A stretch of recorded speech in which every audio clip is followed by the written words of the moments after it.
Pagbasa mula sa aklat ni Propeta Isaías.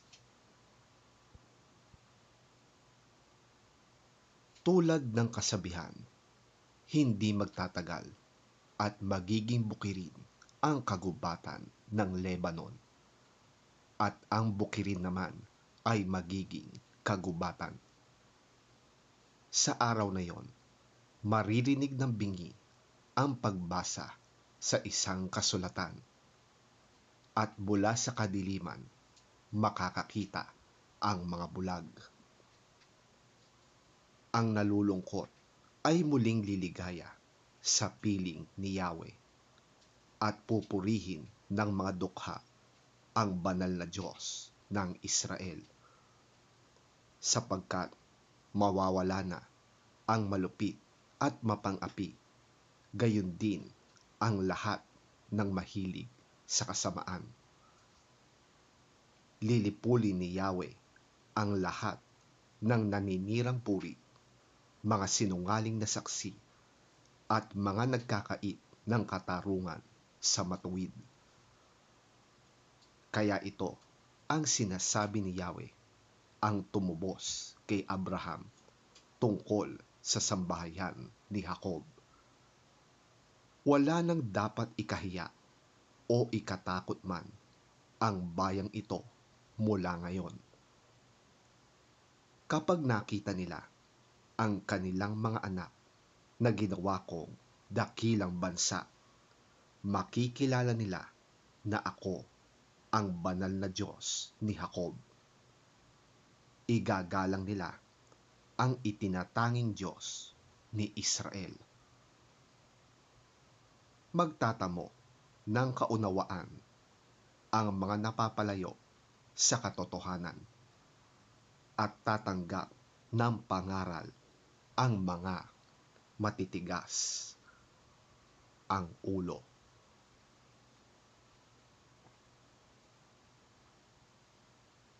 Ang salita ng Diyos. Salamat sa Diyos.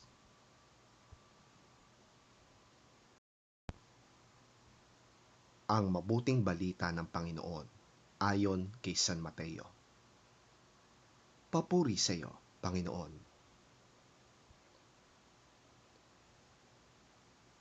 Pag-alis ni Jesus doon, sinundan siya ng 2 lalaking bulag. Sumisigaw sila habang nasa daan, "Anak ni David, mahabag po kayo sa amin." Nang si Jesus ay nasa loob na ng bahay, lumapit sa kanya ang mga bulag. Tinanong sila ni Jesus, "Naniniwala ba kayo na mapapagaling ko kayo?" "Opo, Panginoon," sagot nila. Hinipo niya ang kanilang mga mata at sinabi, "Mangyari ito sa inyo ayon sa inyong pananampalataya."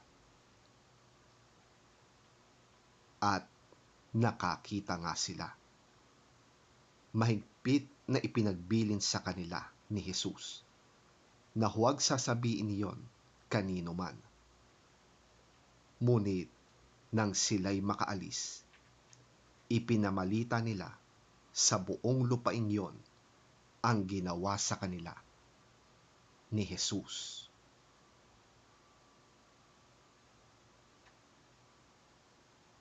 Ang mabuting balita ng ating Panginoon. Pinupuri ka namin, Panginoong Hesukristo. As Jesus went on from there, 2 blind men followed him, calling out, "Have mercy on us, Son of David!"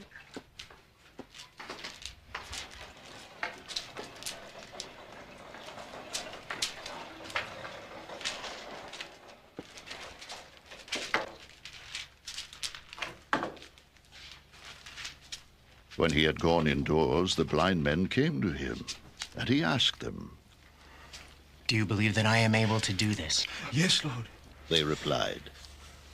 Then he touched their eyes and said, "According to your faith will it be done to you." and their sight was restored.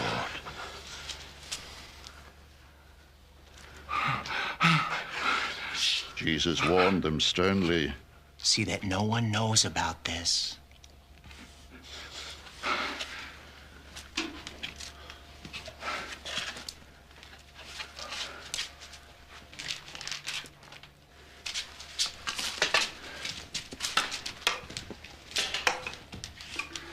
They went out and spread the news about him all over that region.